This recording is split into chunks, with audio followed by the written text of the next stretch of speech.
ಎಲ್ಲರಿಗೂ. ಇವತ್ತು creative everyday 2ನೇ ದಿವಸದ ವಿಡಿಯೋ ಮಾಡೋಣ ಅಂತ ಅಂದ್ಕೊಂಡಿದ್ದೀನಿ.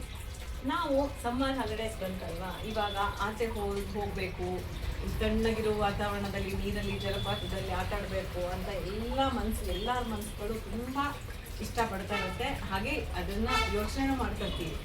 ಆದರೆ ಆ ಥರ ಹೋಗಲಿಕ್ಕೆ ಹೊರಗಡೆ ತುಂಬ ಬಿಸಿಲು, ಯೂರಿಯಸ್ ಅದು ಇದು ತುಂಬಾ ಎಲ್ಲ ಹೇಳ್ತಾ ಇರ್ತಾರೆ. ಅದನ್ನ ಮಾಡಲಿಕ್ಕೂ ನಮಗೆ ಇವಾಗ ಒಮ್ಮೆ ಹೋಗ್ಬೋದು. ಆದರೆ ನಂಗೆ ಅದೇ ಒಂದು ಹಠದಲ್ಲಿ ನನ್ನ ಮನಸ್ಸಿಗೆ ಇವತ್ತು ಒಂದು ಒಳ್ಳೆ ವಿಚಾರ ಬಂದು ಅದನ್ನು ಮನೆ ಹತ್ರ ಕ್ರಿಯೇಟ್ ಮಾಡಿದ್ರೆ ಹೇಗಾಗುತ್ತೆ. ದಿವಸ ನೋಡ್ಬೋದು, ದಿವಸ ನೀರಿನ ಹರಿಯುವ ಜುಳು ನದಿ, ನೀರಿನ ಸೌಂಡ್ನ ಕೇಳ್ಬೋದು. ಆ ಥರ ಎಲ್ಲ ಇದ್ದಾಗ ತುಂಬ ಚೆನ್ನಾಗಿರುತ್ತೆ ಅಂತ ಐಡಿಯಾ ಬಂದಾಗ ನಾನಿವತ್ತು ಒಂದು ಒಳ್ಳೆಯ ಫೌಂಟೈನ್ನ ಮನೆಯಲ್ಲಿ ಮಾಡಿದ್ದೀನಿ. ಅದನ್ನು ನಿಮ್ಮ ಜೊತೆ ಶೇರ್ ಮಾಡಬೇಕು ಅಂತ ತುಂಬಾ ಖುಷಿಯಿಂದ ನಾನು ಇವತ್ತು ವೆಯ್ಟ್ ಮಾಡ್ತಾ ಇದ್ದೀನಿ. ಬನ್ನಿ, ನಾನು ತೋರಿಸ್ತೀನಿ ಹೇಗೆ ಮಾಡಿದ್ದೀನಿ ಅದನ್ನು ಅಂತ.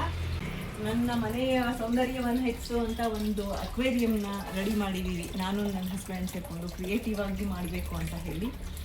ಇದರಲ್ಲಿ ನೋಡಿ, ಇದರಲ್ಲಿ ಕಲರ್ ಮೀನು ಬಿಟ್ಟಿದ್ದೀವಿ. ಮನೆಯ ಹತ್ರ ಜುಳು ಸೌಂಡ್ ಬರ್ತಾ ಇದ್ದರೆ ಮನಸ್ಸಿಗೆ ಒಂದು ಆಹ್ಲಾದಕರ ವಾತಾವರಣ ಸೃಷ್ಟಿಯಾಗತ್ತೆ. ನನ್ನ ಹತ್ರ ಇದ್ದಿದ್ದ ಪ್ಲ್ಯಾಂಟ್ಸ್ ಎಲ್ಲನೂ ತೊಗೊಂಡು ಬಂದು ಈ ಥರ ಎಲ್ಲ ಅಲಂಕಾರ ಮಾಡಿದ್ದೀನಿ. ಇದನ್ನೆಲ್ಲ ನೋಡ್ತಾ ಮನಸ್ಸಿಗೆ ಏನೋ ಒಂದು ಮುದ.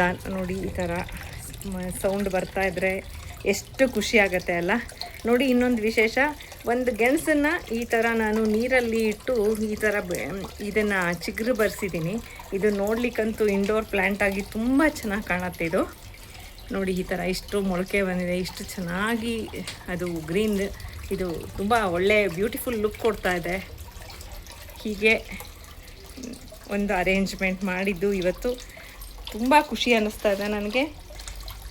ಕ್ರಿಯೇಟಿವ್ ಆಗಿ ಯೋಚನೆ ಮಾಡೋದು ನಮ್ಮ ಹೆಲ್ತ್ಗೆ ತುಂಬ ಒಳ್ಳೆಯದು ಅನ್ನೋ ಒಂದೇ ಒಂದು ಕಾನ್ಸೆಪ್ಟು ನನಗೆ ಇಷ್ಟ. ಹಾಗಾಗಿ ಯಾವಾಗಲೂ ನಾನು ಈ ಥರ ಕ್ರಿಯೇಟ್ ಮಾಡ್ತಾನೇ ಇರ್ತೀವಿ.